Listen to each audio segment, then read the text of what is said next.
J'ai vécu plusieurs années au Soudan dans les années 80. Depuis, la vie des Soudanais a été rythmée par des conflits, des guerres et la terrifiante misère humaine qui en résulte et qui affecte surtout les enfants. Les Soudanais, victimes directes des combats ou victimes indirectes des famines qui viennent d'aggraver ces conflits armés, ont tenté hier comme aujourd'hui de fuir pour se mettre à l'abri et mettre à l'abri leurs enfants des balles qui sifflent et de la famine qui guette.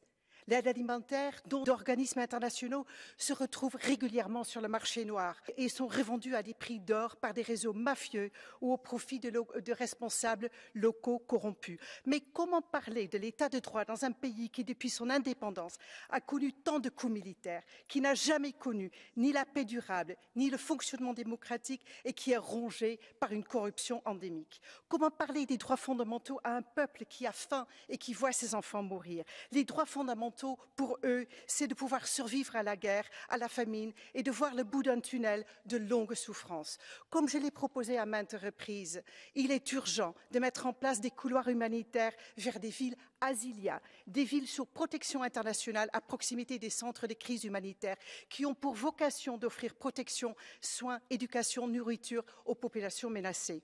Aucun Soudanais ne sera rassuré par des paroles venant d'un Parlement européen et des promesses de meilleur respect de ses droits fondamentaux.